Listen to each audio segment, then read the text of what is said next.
The Army's total force policy requires synchronization between the active Army and its reserve components. This ensures Army commitments worldwide are met to the same standard. The policy has led to partnership opportunities such as the Exportable Combat Training Capability Exercise, or XCTC.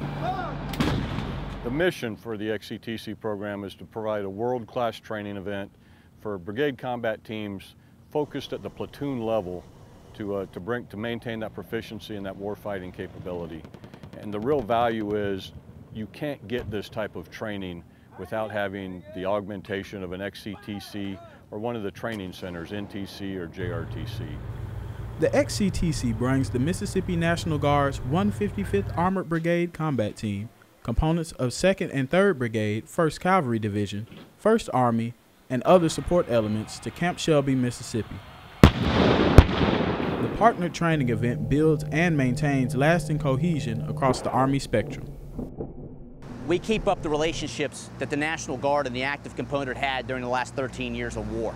And we don't lose that capacity and capability that we built together as one total force. And by doing this exercise, and next year the MIBITS, and the following summer after that, NTC rotation, we have the ability to keep both active component soldiers and National Guard soldiers training together as one team. This is more than just an exercise. My officers, my non-commissioned officers, have been back and forth to the state of Mississippi, both planning this exercise for the last year.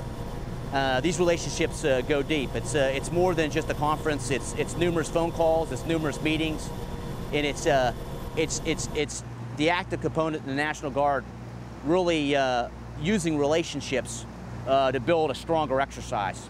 It is not a two-way street, it's a three-way street based upon the Army's total force policy and 1st Army's mission set. 177th, we have to engage and partner with our reserve component units. Leaders at Echelon bring priorities, resources, and commitment to each other to make each other better.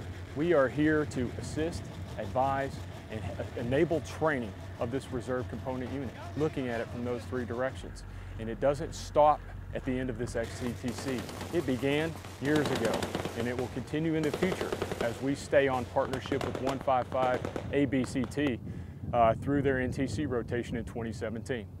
The actual relationship and what we're getting out of these partnership, which is directed by FORCECOM under the Army Total Force Policy, has actually been priceless. We have grown exponentially, and you would not have thought that we gained what we would have gotten out of it, both in communications, command and control, and actually bringing lethality to the battlefield with this relationship. Approximately 4,600 soldiers participate in the joint event, with the majority being the 155th. Elements of 3-1 Cav are acting as an opposition force while training on their mission-essential tasks. Elements of the Army Reserve are serving as enabler units, filling critical roles in transportation and logistics. No individual in our profession is ever successful by themselves. It is always a team effort, and in this mission set, that team just grew a little bit more. Your internal team and your partnership team, you got to look at them all the same.